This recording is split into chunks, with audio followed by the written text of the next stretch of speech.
Audio Jungle.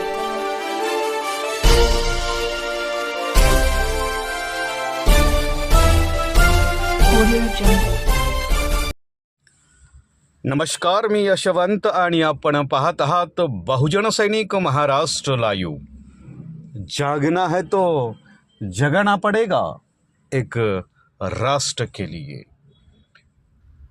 Pimpri येथील रयत शिक्षण संस्थेच्या महात्मा फुले महाविद्यालयात मराठी आणि ग्रंथालय विभागाच्या संयुक्त विद्यमाने मराठी भाषा संवर्धन पंधरवड्याच्या निमित्तानं प्रसिद्ध कवी सुमितजी गुणवंत यांचे कवितेतून जगणं समजून घेताना या विषयावर विशेष व्याख्यानाचे आयोजन करण्यात आलं होतं. कार्यक्रमाच्या अध्यक्षस्थानी कला शाखेच्या उपप्राचार्य प्रोफेसर डॉक्टर कामयानी सुर्वे उपस्थित होत्या. कार्यक्रमाचं प्रास्ताविक प्राध्यापक संग्राम गोसावी यांनी केलं. 1000 वर्षापेक्षाही अधिक इतिहास असलेले आणि महाराष्ट्राची राजभाषा तसेच येथील नागरिकांची मातृभाषा असणाऱ्या मराठी भाषेचा सध्याच्या आधुनिक तंत्रज्ञानाच्या आणि कृत्रिम बुद्धिमत्तेच्या युगात अस्तित्व टिकून ठेवण्याचे असेल तर या भाषेला तंत्रस्नेही करणे आवश्यक आहे आणि याच भूमिकेत मराठी भाषा संवर्धन पंधरवड्यात राखणे उपक्रम राबवले जात असल्याची भूमिका त्यांनी मांडली. कवी सुमित गुणवंत यांनी आपल्या मार्गदर्शनपर व्याख्यानातून कविता म्हणजे मानवी जगण्याचा श्वास असल्याचं मत मांडलं. आपल्या विविध कवितेच्या माध्यमातून सकारात्मक भावना जागवल्या. समाजातील सद्यस्थिती, तरुण पिढीच्या मानसिकतात प्रेमाचे सात्विक आणि दांभिक रूपाचे वर्णन करणाऱ्या अशा विविध कवितांचे सादरीकरण केलं. त्यांच्या चिमणी या प्रेम कवितेने विद्यार्थ्यांचे विशेष वाहवा मिळाली.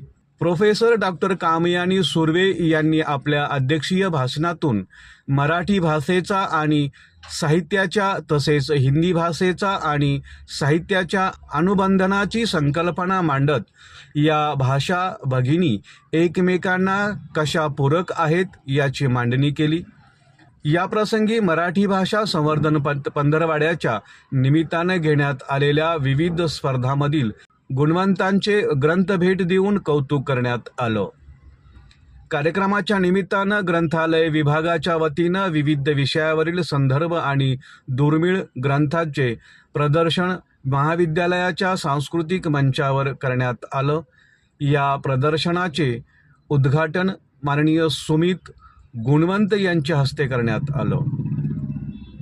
कार्यक्रमाचे संयोजन आणि पाहुण्यांचा परिचय ग्रंथपाल डॉक्टर तृप्ती आंबरे यांनी करून दिला तर सूत्रसंचालन प्राध्यापक संग्राम गोसावी यांनी केलं. कार्यक्रमासाठी विज्ञान शाखेच्या उपप्राचार्य professor doctor Sangeeta Ahiwale, doctor Neelkanth Dahale, doctor Maruti Kekane, प्राध्यापक भाऊसाहेब सांगळे, डॉक्टर वैशाली खेडकर, प्राध्यापक प्रसाद बाटे तसेच सर्व विद्याशाखेचे प्राध्यापक व विद्यार्थी उपस्थित होते, अशी माहिती पिंपरी चिंचवड शहर प्रतिनिधी यांनी दिली. त्या ठिकाणी झाले किंवा मराठी भाषेला अभिजात भाषेचा दर्जा का दिला ही कारण आपण या ठिकाणी समजावून घेणं गरजेचं आहे. ज्ञानेश्वर किंवा तत्पूर्वी त्यांच्याही पूर्वीपासून ही मराठी भाषा वेगवेगळ्या रूपांमध्ये महाराष्ट्रामध्ये त्या ठिकाणी सतत बोलीमध्ये, वापरामध्ये, दैनंदिन जीवनामध्ये त्या ठिकाणी आपण वापरतो आहोत. ज्ञानेश्वरांपासून चालू झालेली ही परंपरा सध्याच्या काळामध्ये 21व्या शतकामध्ये पाहिली तर आजही ही परंपरा अखंड आणि अव्याहतपणे त्या ठिकाणी चालू आहे. परंतु आज मराठी भाषेसाठी संवर्धन पंधरवडा आपल्याला का राबवावा लागतो यामागची कारणं जर आपण तपासली तर सद्यस्थितीमध्ये आपल्याच राज्यामध्ये आपल्या भाषेची अवस्था आपण पाहिली तर आपल्या भाषेला आपण दुय्यम स्थान त्या ठिकाणी दिलेलं आहे. किंबहुना दिलं आहे म्हणण्यापेक्षा मराठीमध्ये बोलणं, मराठीमध्ये व्यवहार करणं हल्ली कमीपणाचं समजलं जात आहे. औद्योगिकीकरणाच्या काळामध्ये, जागतिकीकरणाच्या काळामध्ये जागतिक भाषा आपल्याला त्या ठिकाणी आली पाहिजे, इंग्रजी भाषा आपल्याला आली पाहिजे. जगाच्या व्यवहारामध्ये वापरल्या जाणाऱ्या जर्मन भाषा असेल, जापनीज भाषा असेल, फ्रेंच भाषा असेल, या भाषा तर आपल्याला आल्याच पाहिजेत. परंतु त्याचबरोबर ज्या मायबोली मातीमध्ये आपण जन्म घेतलेला आहे, ज्या मायभाषेच्या सानिध्यामध्ये आपण राहिलेलो आहोत, तिचा मात्र आपल्याला या ठिकाणी विसर पडता कामा नये. दुर्दैवाने आज मराठी त्या बाबतीमध्ये मागे पडताना आपल्याला पाहायला मिळते आहे. मराठी साहित्य असेल, मराठी चित्रपट असतील, मराठी गाणी असतील, मराठी लोककला असेल, हे हळूहळू काळाच्या ओघामध्ये याकडे दुर्लक्ष होताना आपल्याला बघायला मिळते. आणि हे आपल्या राज्याच्या राजभाषेकडे अशा पद्धतीने दुर्लक्ष होऊ नये, मराठीचं जतन व्हावं, मराठीचं संवर्धन व्हावं, येणाऱ्या नवीन पिढीपर्यंत या मराठी भाषेमध्ये असणारा हा जो सगळा साहित्यामधला ठेवा असेल, संस्कृतीमधला ठेवा असेल, हा येणाऱ्या नवीन पिढीपर्यंत त्या ठिकाणी पोहोचणं गरजेचं आहे. आणि हा ठेवा ज्यावेळेस पोहोचेल, ज्यावेळेस आपण या भाषेचं जतन करणार आहोत, ज्यावेळेस या भाषेचं आपण संवर्धन करणार आहोत, ज्या वेळेला या भाषेचा वापर आपण आपल्या दैनंदिन जीवनामध्ये करणार आहोत, त्याच वेळेला ही भाषा येणाऱ्या पिढीपर्यंत त्या ठिकाणी टिकणार आहे. आणि म्हणून भाषा संवर्धन पंधरवड्याच्या रूपाने होणार, भाषा दिनाच्या निमित्ताने का होईना, वाचन प्रेरणा दिनाच्या निमित्ताने का होईना, अशा वेगवेगळ्या उपक्रमांच्या साहाय्याने ही मराठी भाषा आपल्याला येणाऱ्या नवीन पिढीच्या मनामनापर्यंत त्या ठिकाणी नेऊन पोहोचवायची आहे. आज आपण पाहतो जागतिकीकरणामध्ये किंवा औद्योगिकीकरणामध्ये किंवा तंत्रज्ञानाच्या आधुनिक युगामध्ये अनेक वेगवेगळे साधने त्या ठिकाणी आलेले आहेत. आर्टिफिशियल इंटेलिजन्स, कृत्रिम बुद्धिमत्तेचे अनेक प्लॅटफॉर्म, अनेक व्यासपीठ आपल्याला त्या ठिकाणी उपलब्ध झालेले आहेत. ChatGPT असेल, जेमिनी असेल, गुगल असेल, या वेगवेगळ्या प्रकारच्या प्लॅटफॉर्मचा व्यासपीठाचा वापर ज्यावेळेला आपण करतो, त्यावेळेला या आधुनिक साधनांमध्ये आपल्याला मराठीचा वापर त्या ठिकाणी करता आला पाहिजे. संगणकाचा कीबोर्ड असेल, मोबाईलचा कीबोर्ड असेल, याच्यामध्ये आपल्याला त्या ठिकाणी मराठी कीबोर्डचा वापर करता आला पाहिजे. मराठीमध्ये मेसेज त्या ठिकाणी टाईप करता आला पाहिजे. ईमेल आपण ज्या वेळेला त्या ठिकाणी पाठवतो, त्यावेळेला ईमेलची भाषा, मेसेजेसची भाषा, त्यानंतर वेगवेगळ्या प्रकारचे ब्लॉग आपण लिहितो, या सगळ्यांमध्ये म्हणजे सोशल मीडियाचे जे काही प्लॅटफॉर्म्स आहेत, यामध्ये देखील आपल्याला त्या ठिकाणी मराठी भाषेचा वापर करता आला पाहिजे. तर आधुनिक तंत्रज्ञानामध्ये आपली मराठी इतर भाषांच्या बरोबरीने त्या ठिकाणी पुढे जाणार आहे. अन्यथा इतर भाषा त्या ठिकाणी पुढे जाणार आहे आणि मराठी ही फक्त दिवस साजरा करण्यापुरती त्या ठिकाणी अस्तित्वात असणार आहे. तर असं न होता या आधुनिक तंत्रज्ञानाच्या साधनांमध्ये देखील आपण आपल्या भाषेचा वापर करणं गरजेचं आहे. आणि त्या दृष्टिकोनातून ही जनजागृती व्हावी, येणाऱ्या नवीन पिढीमध्ये मराठी भाषेबद्दल, मराठी अस्मितेबद्दल, मराठीच्या इतिहासाबद्दल आणि एकूणच मराठी सगळ्या साहित्य संस्कृतीबद्दल जागृती निर्माण करणे या उद्देशाने दरवर्षी 14 जानेवारी ते 28 जानेवारी हा कालावधी आपण मराठी भाषा पंधरवडा म्हणून साजरा करत असतो. या कालावधीमध्ये आपण मराठी भाषेमध्ये वक्तृत्व स्पर्धा असेल, निबंध स्पर्धा असेल, काव्यवाचन स्पर्धा असेल, हस्ताक्षर स्पर्धा असेल, भित्तीपत्र स्पर्धा असेल, अशा वेगवेगळ्या प्रकारचे उपक्रम राबवत असतो की जेणेकरून या वेगवेगळ्या उपक्रमांच्या माध्यमातून आमचा विद्यार्थी हा मराठी भाषेच्या तळागाळापर्यंत किंवा मुळापर्यंत त्या ठिकाणी जाऊन पोहोचला पाहिजे. आणि त्याचाच एक परिपाक म्हणून आज आपण या ठिकाणी विशेष व्याख्यानाची या ठिकाणी आयोजन केलेलं आहे. व्याख्यानाचा विषय आपल्या सर्वांच्या समोर आहे, कवितेतून जगणं समजून घेताना. खरं तर कविता हा प्रत्येक व्यक्तीचा आवडीचा प्रांत आहे. वर्गामध्ये शिकवताना मी नेहमी म्हणतो की माणसाच्या जन्मापासून माणसाच्या मृत्यूपर्यंत साथ करणारा साहित्य प्रकार जर कोणता असेल तो कविता हा साहित्य प्रकार आहे. लहान मुलाचा जन्म झाल्याबरोबर तो थोडासा आकलन शक्ती त्याची यायला लागल्यानंतर 1 महिन्याच्या कालावधीमध्ये लहान त्या बाळाला झोपवताना त्याची आई त्याला अंगाई गीत म्हणून त्या ठिकाणी झोपी लावते. या अंगाई गीतापासून सुरू होणारा हा जो प्रवास आहे तो अगदी शेवटी थेट सरणावर जाताना देखील आपल्याला अभंग म्हणतच त्या ठिकाणी त्या व्यक्तीला आपण तिथे नेत असतो. म्हणजे जन्मापासून मरणापर्यंत साथ देणारा हा जो कवितेचा प्रांत आहे, हा कविता माणसाच्या आयुष्यामध्ये माणसाला जगणं समृद्ध करण्यासाठी कसा पद्धतीने सहाय्य करते हे आणि आणखी अनेक वेगवेगळ्या प्रकारचे उपमुद्दे आपल्याला आजच्या या व्याख्यानातून त्या ठिकाणी समजणार आहे. वास्तविकतेमध्ये फारसा वेळ न घेता मी या ठिकाणी माझं लांबलेलं प्रस्तावित थांबवतो. धन्यवाद.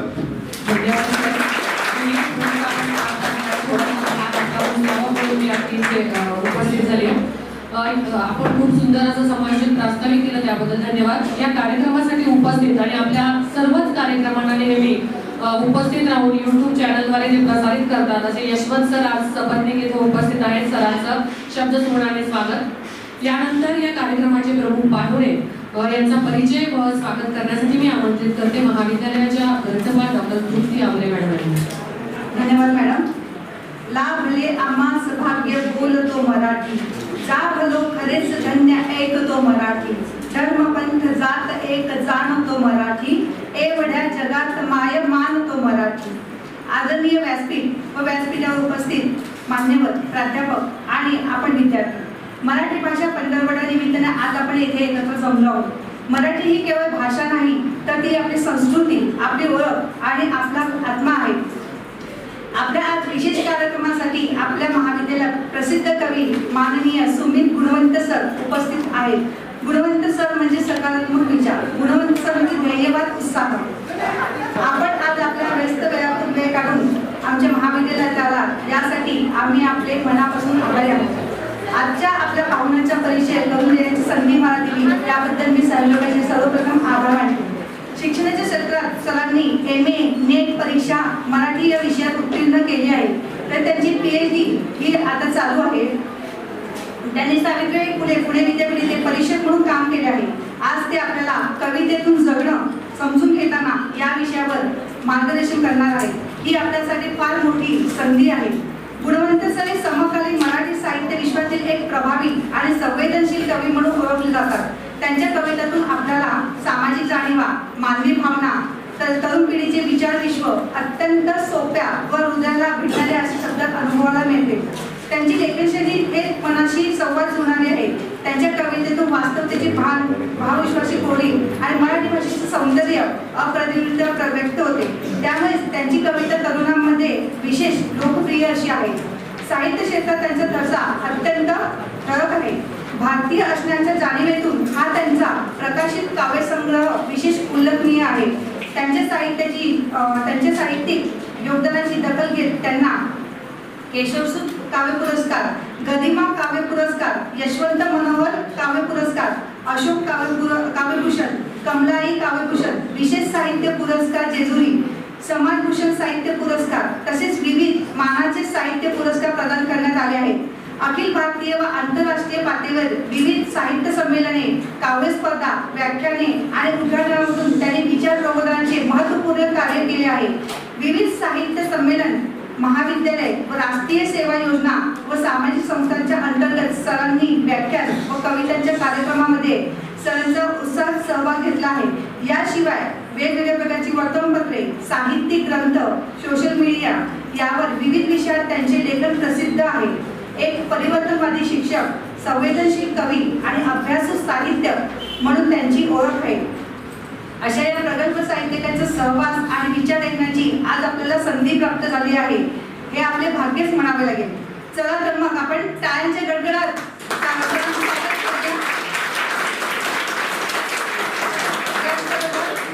आजच्या आपल्या कार्यक्रमाचे अध्यक्ष ज्यांनी कुसवले ते महाविद्यालयाचे कला विद्याशाखेचे उपप्राचार्य प्रोफेसर डॉक्टर कामायनी सुरे मॅडम यांचे देखील मी येथे स्वागत करते. त्याचबरोबर IPSCचे कोऑर्डिनेटर डॉक्टर नीलकंठ दहाळे सर यांचेही स्वागत. इतिहास विभागाचे प्राध्यापक सांगे सर यांचेही स्वागत. तसेच या कार्यक्रमास उपस्थित सर्व प्राध्यापक आणि सर्व आपण विद्यार्थी आपले देखील मनापासून स्वागत. आपले बहुजन सैनिक चॅनलचे यशवंत सर आणि त्यांनी मॅडम दोघांची मी मनापासून स्वागत करते आणि पुढील सत्रे संचालकांच्या हातात देते. धन्यवाद मॅडम. मी महाविद्यालयाच्या कला विद्याशाखेच्या उपप्राचार्य डॉक्टर कामायनी सुरे मॅडम यांना विनंती करतो की त्यांनी पाहुण्यांचा सत्कार या ठिकाणी करावा. महात्मा फुले स्नेहवस्त्र, ग्रंथभेट आणि गुलाब पुष्प देऊन या ठिकाणी आजच्या कार्यक्रमाचे प्रमुख पाहुणे आदरणीय सुमित गुणवंत यांचा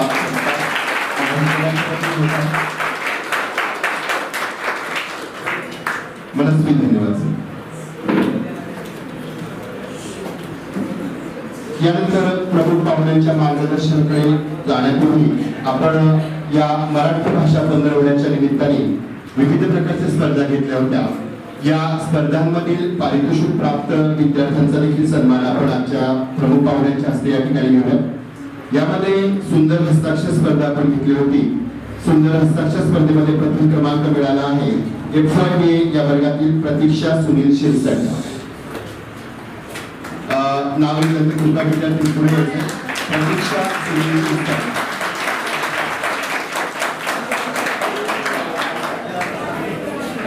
त्यानंतर FYDA या वर्गातील कल्याणी धीरज शिरसर,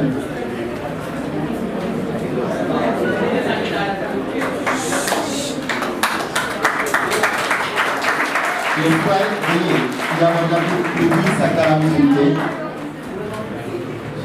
SYDA या वर्गातील प्रीती सकाराम शिंदे तृतीय क्रमांक, 12वी विज्ञान या वर्गातील पृथ्वी बनसोडे या विद्यार्थ्यांना उत्तेजनार्थ बक्षीस या ठिकाणी देण्यात येत आहे.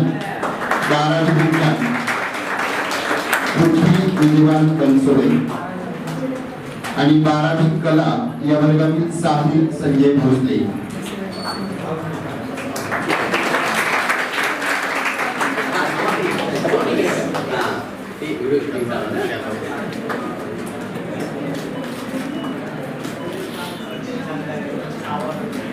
यानंतर साहिल संजय भोसले 12वी कला.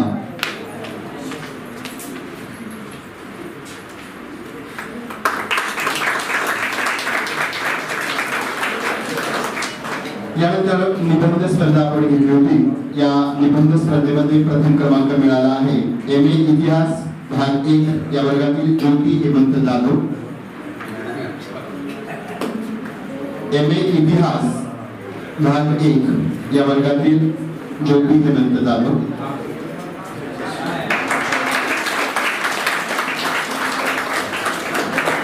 BCom या वर्गातील शारदा तिरमल या विद्यार्थ्यांचा द्वितीय क्रमांक आलेला आहे.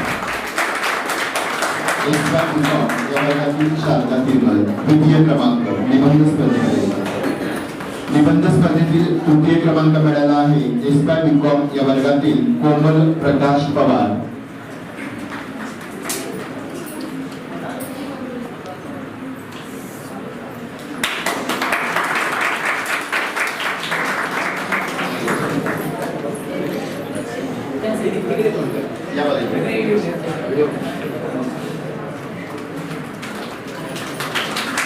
आणि निबंध स्पर्धेतील उत्तेजनार्थ दिलेला आहे 12वी कला या वर्गातील कुमारी नम्रता संतोष टोंपे या विद्यार्थीला.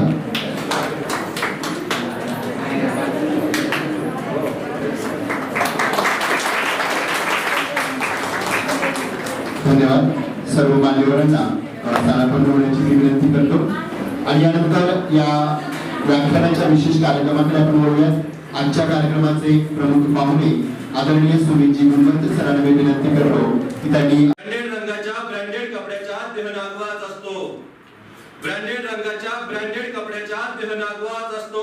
अरे मराठी माणसाच्या रक्तात कोणताही असू द्या, हृदयात फक्त भगवाच असतो. हृदयात फक्त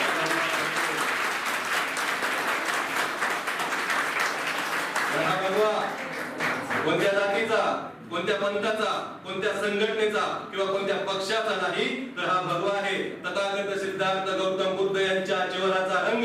हा भगवा आहे वारकरी संप्रदायाची पताका, मराठीची पताका. आणि हा सगळ्यात महत्त्वाचा हा भगवा आहे छत्रपती शिवाजी महाराज यांच्या स्वराज्याचं प्रतीक.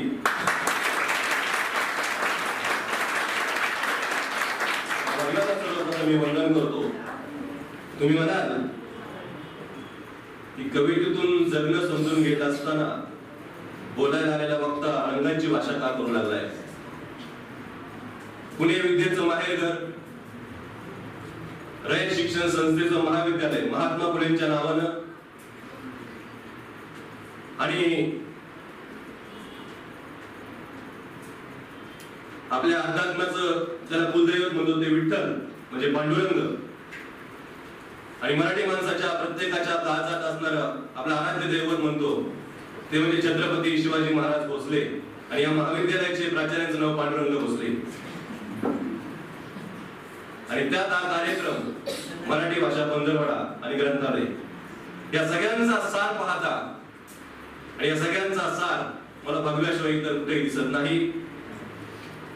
म्हणून याच्या त्याच्या नादी लागून मंदिर मस्जिद पाडण्यापेक्षा, याच्या त्याच्या नादी लागून मंदिर मस्जिद पाडण्यापेक्षा देश उभारण्यासाठी आपण समाज एकत्र बांधला पाहिजे.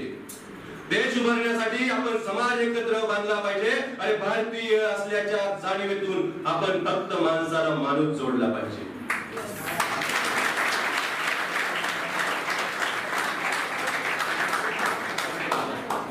सुरुवातीला माझ्या खांद्यावरती जे वस्त्र टाकले, खरं तर हे वस्त्र नसून ही जबाबदारी आहे. या जबाबदारीचा भान म्हणून आणि या महाविद्यालयाच्या प्राचार्यांनी असेल, ग्रंथालय विभागाने असेल किंवा मराठी विभागाने असेल, ज्या जबाबदारीने मला बोलवलंय त्या जबाबदारीचं भान ठेवूनच मी तुमच्या समोर उभा थांबणार आहे.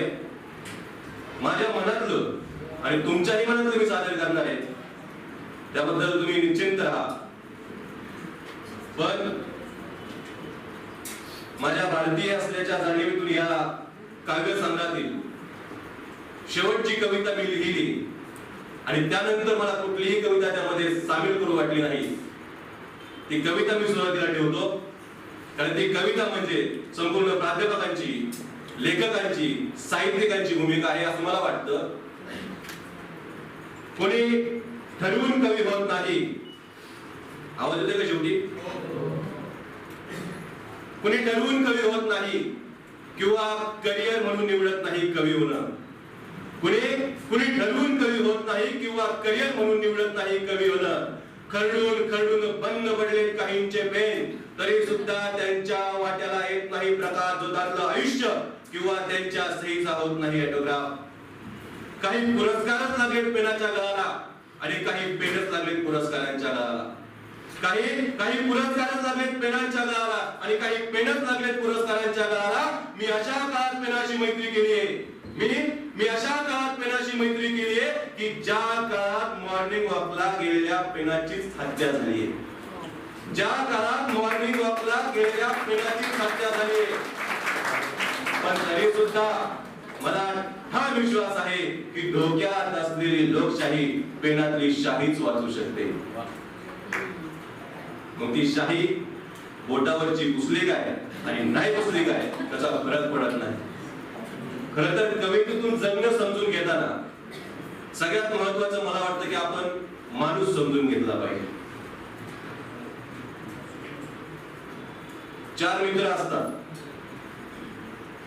एकाच गावातले, तुमच्यासारखेच, एकाच शाळेत शिकणारे, एकदम जिगरी, म्हणजे सकाळी उठल्यापासून तर संध्याकाळी झोपेपर्यंत एकमेकांच्या संपर्कात असणारे. त्यांचं शिक्षण पुढे पुढे होत जातं. 10वी होतं, 12वी होतं, जे ते आपापल्या आवडीनुसार शाखा निवडतात. मला वाटतं इथं फक्त कला शाखेचे विद्यार्थी नाही, बरोबर ना? सर्व शाखेचे विद्यार्थी आपापलं क्षेत्र निवडतात. कुणी कला शाखेत जातं, कुणी वाणिज्य शाखेत जातं, कुणी विज्ञान शाखेत जातं. हे जे 4 मित्र असतात आपापल्या पद्धतीने आपापलं शिक्षण पूर्ण करतात, मोठे होतात. कुणी नोकरीला लागतं, कुणी शिक्षण चालू ठेवतं पुढं आणि शहरामध्ये नोकरीच्या ठिकाणी ते स्थलांतरित होतात. सगळ्यांचं आयुष्य एकदम व्यवस्थित चाललेलं असतं. त्यांना अचानक जुन्या दिवसांची आठवण होते आणि त्यांना वाटतं की आपले जे लहानपणीचे जिवलग मित्र आहे, आपण त्यांच्यासोबत एक चांगला सुवर्ण काळ आपण त्यांच्यासोबत गाठलेला आहे, आपण त्यांना भेटलं पाहिजे. नेमकं कुणाच्या आयुष्यात काय चाललंय हे पाहिलं पाहिजे. ते एकमेकांना कॉन्टॅक्ट करतात. त्यांना सगळ्यांना खूप आनंद होतो.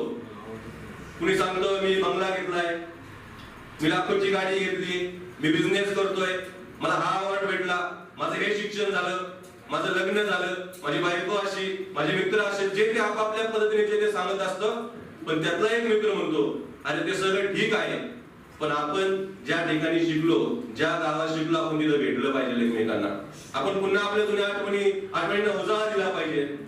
त्यांचं ठरतं जसं की आता जे चालू आहे बऱ्याच महाविद्यालयांमध्ये आणि शाळांमध्ये गेट टुगेदर वगैरे होतं, तसं यांचं व्यक्तिगत गेट टुगेदर करण्याचं ठरवलं. त्याच गावात, त्याच शाळेत, त्याच पटांगणामध्ये, त्याच मैदानामध्ये ते भेटण्याचं ठरवतात. एक दिवस ठरवतात आणि येतात. सकाळपासून तर संध्याकाळपर्यंत मोबाईल बंद त्यांचा,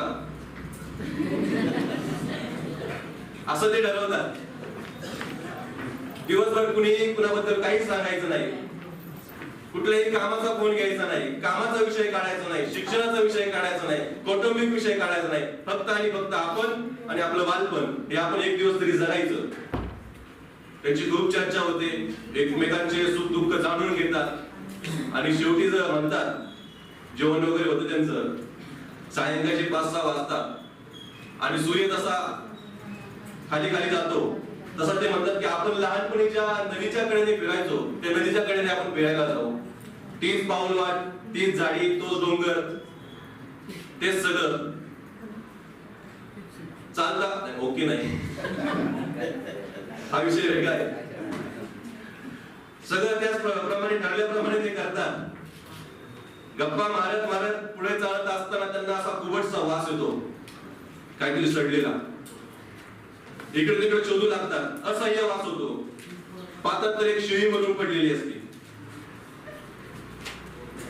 त्यातला ते छिन्न अवस्थेत पाहिलेली पडलेली शेळी पाहून त्यातला कला शाखेचा जो विद्यार्थी असतो तो म्हणतो, अरे खूप वाईट झालं. तो भावनिक असल्यामुळं, साहित्याशी जोडलेला असल्यामुळं त्या शेळीचं मृत्यू तो तिच्या भावनेत व्यक्त करतो. वाणिज्य शाखेचा विद्यार्थी म्हणतो, अरे जाऊ दे ना, एक तर मेली, गावात किती आहे. तो वाणिज्य शाखेचा असल्यामुळं तो मृत्यू फक्त आकड्यामध्ये सांगतो. विज्ञान शाखेचा जो विद्यार्थी असतो तो म्हणतो, अरे तिच्या तोंडात फेस आलेला आहे, कदाचित सर्पदंश आलाय. तो विज्ञान शाखेचा असल्यामुळे तो त्या मृत्यूची चिकित्सा करतो. पण चौथा जो विद्यार्थी असतो तो त्यांच्या चर्चेत सहभागी होत नाही. तो आजूबाजूला इकडे तिकडे शोधतो. त्या तिघांना कळत नाही तो असा काय करतोय. तो इकडे तिकडे शोधत असताना तो एक दोरी शोधत असतो किंवा काहीतरी त्या शेळीला बांधता येईल असं काहीतरी शोधत असतो. त्याला एक दोरी सापडते. तो पटकन ती दोरी उचलतो, शेळीचे पाय बांधतो आणि या उरलेल्या तिघांना म्हणतो, आता ओढा, कारण ही शेळी आपल्याला योग्य ठिकाणी तिची विल्हेवाट लावणं गरजेचं आहे. कारण शेजारी नदी आहे, जर ही शेळी कुजली तर ते पाण्याचं प्रदूषण होईल आणि गावकऱ्यांना त्याची बाधा होऊ शकते. आणि तिघ जण त्याचं ऐकतात आणि पुढे चालू लागतात, ती शेळी ओढू लागतात. मित्रांनो, तो चौथा जो विद्यार्थी होता त्याचं लग्न झालंय की नाही, तो कोणत्या शाखेचा आहे, त्याच्याकडे बंगला आहे का नाही, त्याच्याकडे गाडी आहे का नाही, त्याच्याकडे पैसा किती हे महत्वाचं नव्हतं, त्याची शाखा महत्वाची नव्हती. तर तो विद्यार्थी महाविद्यालयात असताना रोज ग्रंथालय देणारा होता.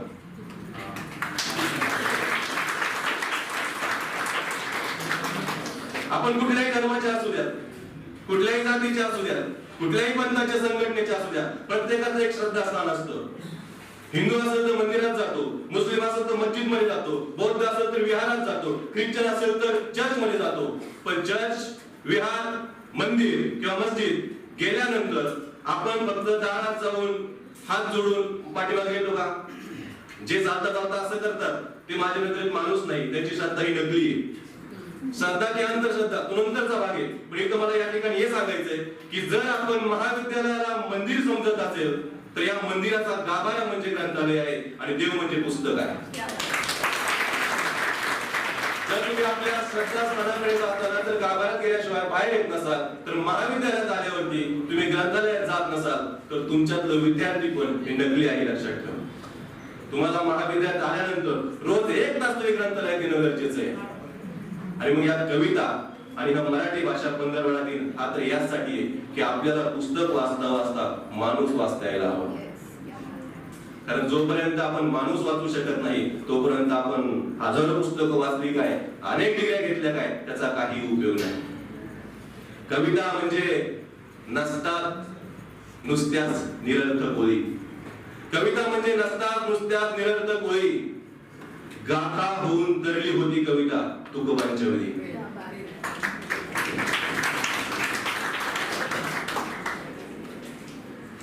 या ठिकाणी वाणिज्य शाखेचे विद्यार्थी त्यांच्यासाठी काय सांगतो. मी आणि माझं शिक्षण हे सगळं वाणिज्य शाखेतून झालेलं आहे.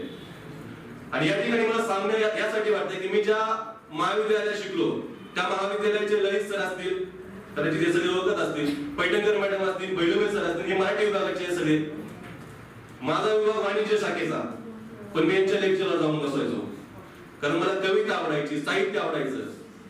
माझं शिक्षण वाणिज्य शाखेत पूर्ण होऊन सुद्धा मला असं वाटलं माझ्यात काहीतरी कमी. त्यानंतर मी पुन्हा एम ए केलं आणि एम ए मध्येच मी सेटनेट झालो. मराठीमध्ये मी सेटनेट झालो, आता पीएचडी सुद्धा करतोय. म्हणजे सांगायचं तात्पर्य असं आहे की मला त्या महाविद्यालयातल्या मराठीच्या प्राध्यापकांनी वाणिज्याचा विद्यार्थी म्हणून मला काही त्यांच्या लेक्चरला अडवलं नाही, त्यांच्या कार्यक्रमाला अडवलं नाही. त्यांच्यामुळे मी जर मराठी भाषेमध्ये पुढे जात असेल तर निश्चितपणे या ठिकाणी सुद्धा मला तेच वातावरण दिसतंय की तर वाणिज्य शाखा असो, विज्ञान शाखा असो, कुठलीही शाखा असो, जर हा कार्यक्रम तुम्हाला घडवणारा असेल तर तुमचं इथं मनापासून स्वागत केलं जातं. एकदा या प्राध्यापकांसाठी जोरदार टाळ्या वाजवा.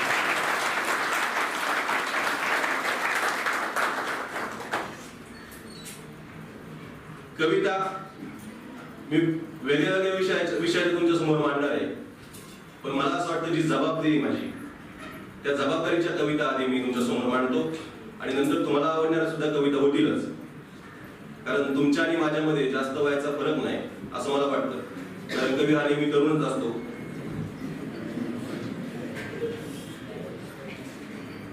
आता इथं जी मुलं आहेत ती एक तर काम करून शिकणारी, कुटुंबाची जबाबदारी घेणारी इथली मुलं. त्यामुळे मी जे बोलतो ते इथल्या मुलांचं बोलत नाही. एक 4-5 दिवसापूर्वी एका मोठ्या महाविद्यालयातून मला फोन आला की सर तुमच्या कवितांचा कार्यक्रम ठेवायचा आहे. मला ठीक आहे चालतंय. मी त्यांना फक्त एकच प्रश्न विचारला, सर अपेक्षित काय माझ्याकडून? ते म्हणले काय नाही, मुलं टाइमपास करतात, थोडंसं मनोरंजन झालं पाहिजे. पण मित्रांनो गांभीर्याने सांगतोय, ज्यावेळेस मी इथल्या प्राचार्यांना विचारलं ना सर अपेक्षित काय, त्यावेळेस ते म्हणाले मनोरंजनासाठी आमच्याकडे दुसरी व्यवस्था आहे, तुम्हाला ज्यासाठी बोलले तेच करा. याच्यावरून कळतंय की या महाविद्यालयाची वाटचाल पुढे चाललेली आहे. पण त्या महाविद्यालयाच्या संबंधित व्यक्तीने ज्यावेळेस ते मला म्हटले ना मुलं टाइमपास करतात, अक्षरशः मला वाईट वाटलं, कारण मला माझ्या जातीकडून फार अपेक्षा आहेत. आता जात म्हणलं तुम्ही टावकारले, पण निसर्ग निर्मित 2च जाती मित्रांनो, एक स्त्री आणि पुरुष. आणि साहित्यिकांनी आणि प्राध्यापकांनी मानवनिर्मित जाती मानायच्या नसतात. तर माझी जात म्हणजे पुरुष, म्हणजे मुलं. मला मुलांकडून फार अपेक्षा आहे, कारण मला माहिती जिजाऊ घडतील, फुले घडतील, सावित्री घडतील, पण त्यासाठी पुरुषांनी सुद्धा पाठीमागे खंबीरपणे उभं राहिलं पाहिजे. चौकातल्या बॅनरवरती फोटो छापून कधीच कुणी मोठा होत नाही. जे बोलतात त्यांच्यासाठी बघा, चौकातल्या बॅनरवरती फोटो छापून कधीच कुणी मोठा होत नाही. ज्याला आई बापाच्या कष्टाची जाणीव असते ना त्याचा आयुष्य तरीच तोटा होत नाही.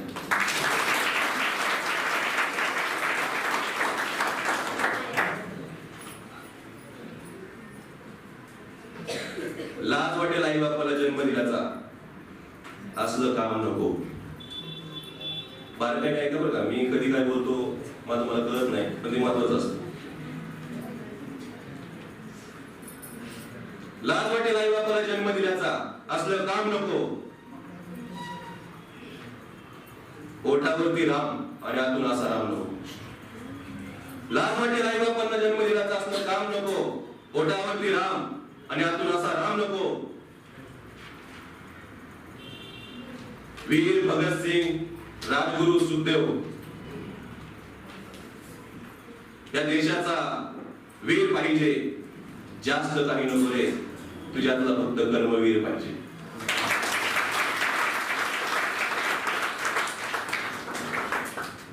कडक भडक निळा भगवा पिवळा असलं रक्त नको. जयंतीच्या डीजे समोर नाचणारा भक्त नको. वेदनांवरती फुंकर, करुणेची माय वशील का? वेदनांवरती फुंकर, करुणेची माय वशील का? संघर्ष योद्धा, विद्वान बडा, भीमराय वशील का?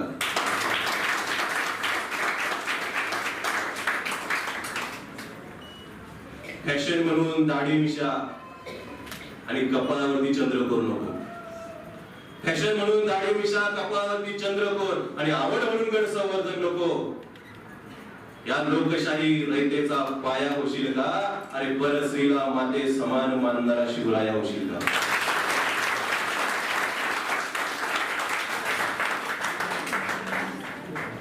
या सगळ्या अपेक्षा असताना मुलं टाइमपास करतात. हे माझ्या मनाला खूप लागलं ते. आणि प्रवासात येता येता काही ओळी लिहिल्या ते मी ऐकवतो आणि नंतर पुन्हा एक तुमच्या आवडीची कविता सादर करतो.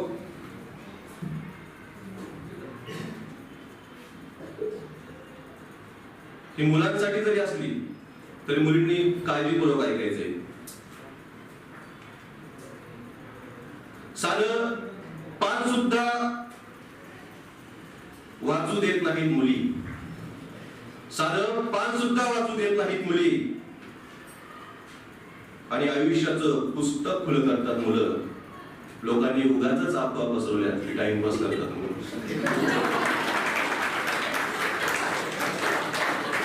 प्रेमाच्या अनाबाका घेऊन ती जाते निघून. मला काय रे तुम्हाला काय हवंय? प्रेमाच्या अनाबाका घेऊन ती जाते निघून. जवळून गेली तरी पाहत नाही पुन्हा वळून. मुलं बिचारी जळत राहतात, झुलत राहतात, जातात मेणबत्ती सारखी वितळून. त्या घेतात स्वप्नांचा संसाराचा उंच धोका. त्या घेतात स्वप्नांचा संसाराचा उंच धोका. तिच्या पाठीमागे आठवणीतील फरफटत राहतात मुलं. आणि लोकांनी उगाच अफवा पसरवल्या की टाइमपास करतात मुलं. असतीलही एक दोघं बोटावर मोजण्यासारखी. असतीलही एक दोघं बोटावर मोजण्यासारखी. पण कांदा चढला म्हणून आपण फेकून देतो का बघा? असतीलही एक दोघं बोटावर मोजण्यासारखी. पण कांदा चढला म्हणून आपण फेकून देतो का बघा? इतके हजारो पर्याय असताना एकी सोबतच एकनिष्ठ राहायचा कुठून येत असेल विचार?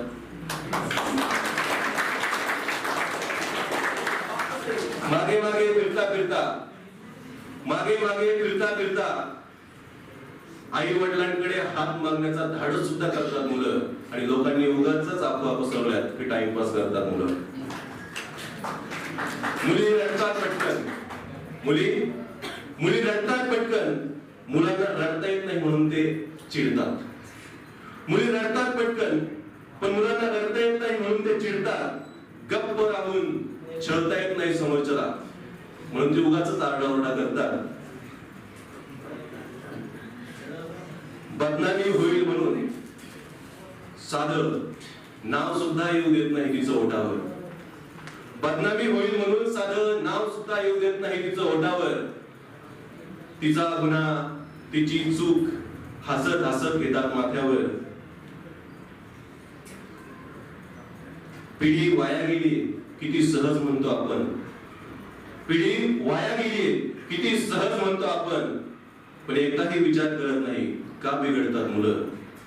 लोकांनी उगाच अफवा पसरवल्या की टाइमपास करतात मुलं.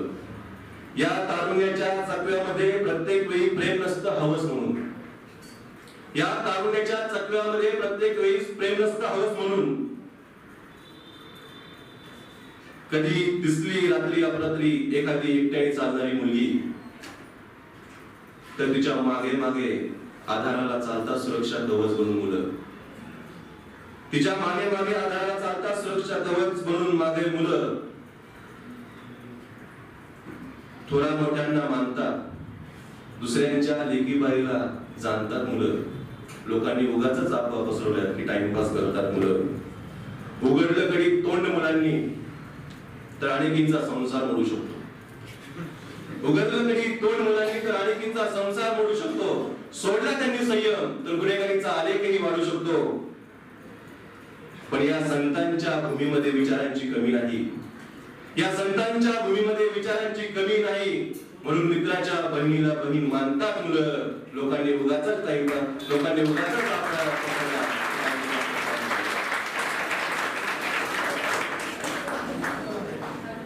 आता प्रेमाचा विषय निघालायच. तुमचाही उत्साह मावू देत नाही.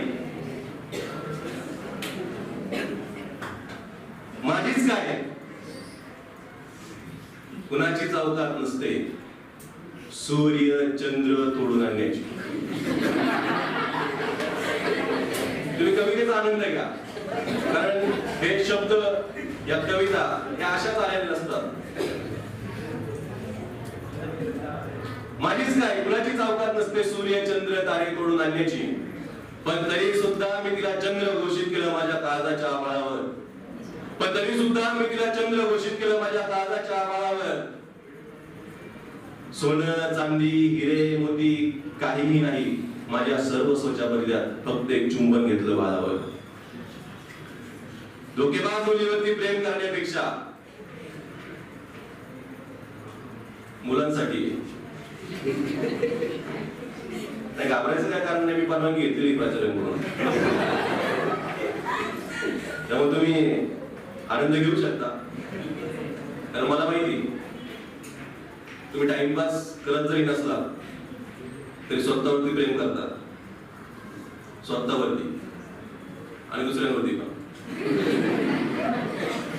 आता बघा, प्रेम हा विषय मी नुसता उल्लेख जरी केला तर असं हसू की नको, टाळी वाजू की नको, कोण काय म्हणेल, कधी माझे विषय की काय, म्हणजे किती आपण असं दूषित नजरेने पाहतो आपण प्रेम या शब्दाकडं.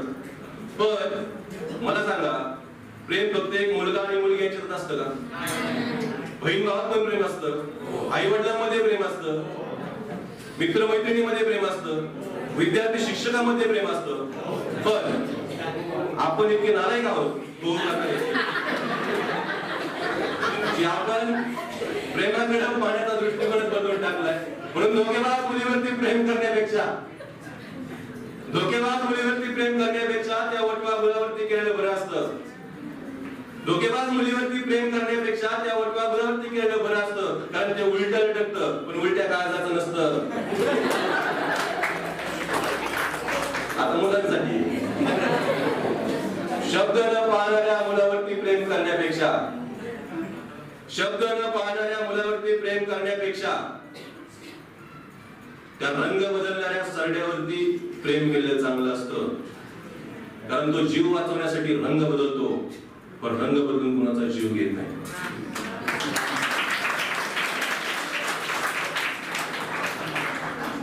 असंच एका महाविद्यालयात एक कविता सादर केली आणि असंच म्हणजे सामाजिक आणि प्रेम सुद्धा किती वैचारिक असू शकतं हे मांडण्याचा प्रयत्न केला. कार्यक्रम संपला. ते असंच हो करणारच असेल कोणतरी असं वाटतंय. पण आपल्याला सवय काय असते, जय पुढे काय चाललंय काही घेतलेलं नाही, म्हणजे उचल सतरांच्या मार घडीन जय. आणि आला तो बाहेर भेटला असं डॅशिंग मिशा मिशा असं एकदम माझ्यासारख्याच. पण मी साईड केली. आला बाया बियावरती गेल्या, मला सर असं एकदम म्हणजे आपल्याकडे हल्ली एवढी बेकारी झाली की मला वाटतं माझी शेवटची संस्कारी पिढी असेल. म्हणजे माझा जन्म 92चा, की जी प्राध्यापकांना शिक्षकांना समोर आले तरी रस्ता बदलून चालायचे. आताचे प्राध्यापक समोर आले छातीकडून चालतात, वर्गातले बोलवा होता काय. म्हणजे ही भाषा म्हणजे इतकं परिणाम झालेला आहे. पण हे कार्यक्रम त्यासाठीच असतात की मुलांनी बदललं पाहिजे. कारण जर एखाद्या प्राध्यापकाने ठरवलं ना एखाद्याच्या आयुष्याचं सोनं करायचं, तर त्याच्या आयुष्याचं सोनच होतं. त्याचं उदाहरण तुमच्या समोर आहे. आणि एखाद्या प्राध्यापकाने ठरवलं त्याच्या आयुष्याचं मातीच करायची, तर त्याची माती सुद्धा करू शकतो. त्यामुळे शिक्षकांचा आदर करणं गरजेचं आहे. कारण हल्ली काय झालंय, शिक्षकांची सुद्धा पिढी बदलत चालली आणि विद्यार्थ्यांची सुद्धा पिढी बदलत चालली. पण त्यातून सुद्धा असे प्राध्यापक असतात. म्हणून मला बरं वाटतं की मी महाविद्यालयाच्या पोरांसमोर कविता म्हणतो, त्यांना काहीतरी चांगल्या गोष्टी सांगण्याचा प्रयत्न करतो. तर तो विद्यार्थी बाहेर आला, बाहेरवर गेला आणि म्हणला, सर मिशा असा ताव मारत मला तुमच्याशी बोलायचे.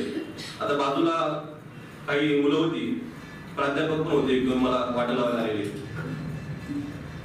नाही मला एकाच बोलायचं नाही, बोल ना. ते सर पण मिळाले, काय काम होतं, पाहुणे येते आपले, पाहुण्याचा आदर करायचा असतो असं त्यांच्या नजरेतून मला कळालं. त्यांना असं म्हणायचं, पण ते सुद्धा त्याला घाबरले कदाचित, पण ते बोलू शकले नाही. ते लगेच म्हणजे ठीक आहे बोला तुम्ही, मी येतो. आता म्हणले यांनी सोडलं मला आणि मी असं थोडासा घाबरत म्हणजे इतर वेळी घाबरत नाही, पण ज्या वेळेस आपल्या खांद्यावरती जबाबदारी असते त्यावेळेस आपल्याला संयमाने राहावं लागेल. आणि म्हटलं काय बोलतोय काय माहिती, इकडे तिकडे बघितलं CCTV आहेत का किंवा काय सांगता येत नाही बाबा असं नाही कोणाचं. म्हणलं हा कॅम्पसच्या बाहेर तर बरोबर आहे, त्याला पण कळलं काय ते, पण कॅम्पसच्या आतमध्ये आपल्याला थोडासा संयम ठेवला पाहिजे. आला तो ज्या डॅशिंग मध्ये ज्या वरच्या आवाजात बोलत होता, अचानक असा मानवी सारखा झाला. आणि मग सर तुम्ही जे बोलताय ते खोटं बोलताय.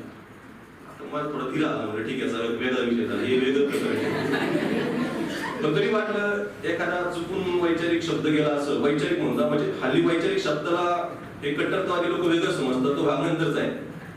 चुकून एखाद्या वैचारिक विषयावरती मी संवेदनशील विषयावरती बोलत असताना त्याला ते खटकलं असं आणि त्याचा सूड म्हणून किंवा काय म्हणून तो आला असेल अंगावरती, असं वाटलं मला थोडा भीतभीतच. पण तरी म्हणा नाही सर तुम्ही जे बोलताय ते खोटं बोलताय. म्हणलं काय खोटं बोलते ते ना सर मला सांगता येत नाही पण तुम्ही खोटंच बोलताय. आणि मग झालं काय म्हणजे तुम्ही जी प्रेम कविता ऐकली, प्रेम शब्द निघाला म्हणलं ठीक म्हणजे थोडासा मी बिंदास झालो. तर तुम्ही जे प्रेमाचं बोलताय ना ते खोटं आहे. मला झालं काय म्हणजे सर मी असा फर्स्ट इयरला ऍडमिशन घेतलं आणि महाविद्यालयात आलो, एक मुलगी आवडली. आता काही सांगायला हरकत नाही कारण तुमच्या महाविद्यालयाचा नव्हता तो. आणि म्हणलं मी बोलू लागलो, म्हणजे मैत्रीण म्हणून आवडली, तुम्ही असू नका. म्हणजे ठीक आहे, म्हणजे पुढं काय मला आवडली ठीक आहे ना, मैत्रीण म्हणून कुणी आवडू शकतं. म्हणजे त्यासाठी विद्यार्थिनीचा हवा कशाला पाहिजे, मित्र म्हणून कुणी आवडू शकतं. तो मला नाही मला ती खूप आवडली. म्हणलं पुढं काय झालं ते सांग, मला वेळ नाही. तो मला ती खूप आवडली आणि मी फर्स्ट इयर पासून तिच्यासोबत बोलतोय, कॅन्टीनला जातोय, कार्यक्रमात सहभागी होतोय, एकत्र प्रवास करतोय, खूप गप्पा मारतोय. तिची सुखदुःख ती मला सांगते, माझे सुखदुःख मी तिला सांगतोय. आमचं खूप चांगलं बॉन्डिंग आहे. मग झालं काय तर तो म्हणाला लास्ट इयरला असताना मला असं जाणवलं की माझ्यात काहीतरी बदल झालाय आणि ती मुलगी मला 2 वर्षापूर्वी जशी आवडत होती आता तशी आवडत नाही, तर ती मला अशी आवडते. अशी कशी काय सांगितलं नाही म्हणलं मला तिला आता प्रपोज करायचं तुमच्या भाषेत. प्रस्ताव ठीक आहे, प्रपोज म्हणलं तुम्ही असताय प्रस्ताव काय करायचं तर ठीक आहे झालं काय. तो शेवटचे परीक्षेचे दिवस होते आणि मला माहित होतं सुट्ट्या लागणार आहे आणि पदवीनंतर आम्ही कुठं जाऊ सांगता येत नाही कारण ती पण बाहेरची होती वगैरे वगैरे. मला झालं काय मला मी बरोबर ठरवलं की परीक्षेचा शेवटच्या दिवशी आपण तिला भेटायचं. तिकडे लक्ष देताना कधी होते लहान मुलांसाठी आपण मोठे आहोत. आणि मला पुढे काय झालं तर तो म्हणाला सर मी परीक्षेचा शेवटचा दिवस निवडला पण परत विचार केला जर मला मी एक 5-10 मिनिटं बोलणार आहे विद्यार्थी मित्रांनो, जास्त वेळ घेणार नाहीये. मराठी विभाग आणि ग्रंथालय विभाग यांच्या संयुक्त विद्यमानं आज मराठी भाषा पंधरवड्यानिमित्त विशेष व्याख्यान आयोजित करण्यात आलं. या व्याख्यानासाठी निमंत्रित कवी महोदय आणि व्याख्याते माननीय प्राध्यापक सुमित गुणवंत सर. या कार्यक्रमासाठी उपस्थित असलेल्या विज्ञान विद्याशाखेच्या उपप्राचार्य प्रोफेसर डॉक्टर संगीता अहिवळे मॅडम, या कार्यक्रमाच्या संयोजक डॉक्टर तृप्ती अमरे मॅडम ग्रंथपाल, त्याचप्रमाणे IPSCचे समन्वयक डॉक्टर नीलकंठ डहाळे सर, इतिहास विभाग प्रमुख प्राध्यापक भाऊसाहेब सांगळे सर आणि इथं बहुजन सैनिक चॅनलचे गायकवाड सर आणि बिराजदार मॅडम उपस्थित आहेत. त्याचप्रमाणे या कार्यक्रमाचं अत्यंत नेटकं संयोजन आणि विविध अंगी भूमिकातून संचालन करणारे आमचे मराठी विभागातले प्राध्यापक गोसावी सर आणि उपस्थित सर्व सहकारी प्राध्यापक, सर्व विद्यार्थी विद्यार्थिनी. मराठी भाषेबद्दल आपण सगळ्यांनीच कृतज्ञ असायला हवं कारण आपली मातृभाषा आहे. परी अमृतातेही परिजा जिंके असं ज्ञानेश्वरांनी म्हणून ठेवलेलं आहे आणि या भाषेच्या बद्दलची आत्मीयता आणि या भाषेचं संवर्धन व्हावं म्हणून आयोजित केलेला मराठी भाषा पंधरवडा आणि त्याला असलेली ग्रंथालयाची साथ. सरांनी आता आपल्याला आपल्या कवितांमधून सांगितलं की काय वाचावं आणि कसं वाचावं आणि ग्रंथालय हा महाविद्यालयाचा आत्मा आहे. तर तुम्ही जेवढे वाचन कराल वाचनानं समृद्ध व्हाल आणि हे जे शब्द तुम्हाला सुचतील ते वाचनानंतर सुचतील. जेवढी वोकॅब्युलरी तुमची भाषेच्या माध्यमातून, कवितेच्या माध्यमातून, कविता म्हणजे काय आहे हे सरांनी मूर्तिमंतपणे इथं उलगडून दाखवलेलं आहे. तर विद्यार्थी मित्रांनो, हे सगळे उपक्रम तुमच्यासाठी आयोजित केले जातात. भाषा संवर्धन, आज कुठलंही क्षेत्र निवडा तुम्ही, भाषेशिवाय तुमचं काम चालणारच नाहीये. त्यामुळे आपल्या अभिव्यक्तीचं जे माध्यम आहे, जे संवादाचं माध्यम आहे, ती आपली भाषा, आणि या भाषेच्या दृष्टीनं आपण समृद्ध आणि संपन्न असावं म्हणून मराठी विभाग घेत असलेली मेहनत आदरणीय प्राचार्य प्रोफेसर डॉक्टर पांडुरंग गायकवाड साहेब, की त्यांनी मराठी विभागाच्या माध्यमातून या हा कार्यक्रम तुमच्यासाठी आयोजित केलेला आहे. तर हे कशासाठी विद्यार्थी मित्रांनो, हे सगळं ही सगळी टीम तुमच्यासाठी राहते. तुमची भाषा संवर्धित झाली, तुमच्या भाषेची शब्दसंपदा वाढली की तुम्हाला त्याचा आयुष्यभर उपयोग होणार आहे. संत तुकाराम महाराजांनी म्हटलंय, आम्हा घरी धन शब्दांचीच धन, तर शब्दांचीच शस्त्रे करून या. शब्द हे फार महत्वाचे असतात. Words are weapons, use them properly. ढाळे सर हे जास्त एक्सप्लेन करू शकतील की जेव्हा आपण शब्द वापरतो, मध्ये साहित्याच्या माध्यमातून कुठले, सरांनी फार सुंदर सुंदर शब्दांचा प्रयोग केला इथे. तर कविता जी आहे ती वर्ड्सवर्थ म्हणतात त्याप्रमाणे spontaneous overflow of powerful feelings आहे. म्हणजे काय आहे की आपल्या हृदयातल्या ज्या भावना आहेत त्या सक्षमपणे, अगदी सहजपणे, उत्स्फूर्तपणे अभिव्यक्त ज्याच्यातून होतात ती कविता. आमचे कवी धुमिल साठोत्तर ते संसद सदस्य होते आणि कवी होते. त्यांनी लोकशाहीचं प्रखर समर्थन आपल्या काव्यामधून केलं. ते म्हणतात, कविता भाषा में आदमी होने की तमीज है. सरांनी जे सुरुवातीला सांगितलं की माणूस वाचायला शिका, पुस्तकं वाचता वाचता माणूस वाचायला शिका, हा फार महत्वाचा संदेश सर आपण दिलेला आहे. आणि माझ्या भारतीय असण्याच्या जाणीवेतून, सरांच्या कविता संग्रहाचं नाव किती समर्पक आहे पहा, की जसं तृप्ती मॅडमनी सुरुवातीला ज्या ओळी सांगितल्या, लाभले आम्हास भाग्य बोलतो मराठी, जात पंथ धर्म याच्या पलीकडे जाऊन आपल्याला विचार करायचा आहे. आणि सर्वप्रथम आपण भारतीय आहोत आणि भारतीय संविधान आपल्याला असाच संदेश देतं. आपण भारतीय असल्याचा अभिमान साहित्याच्या माध्यमातून तो प्रकट होतो.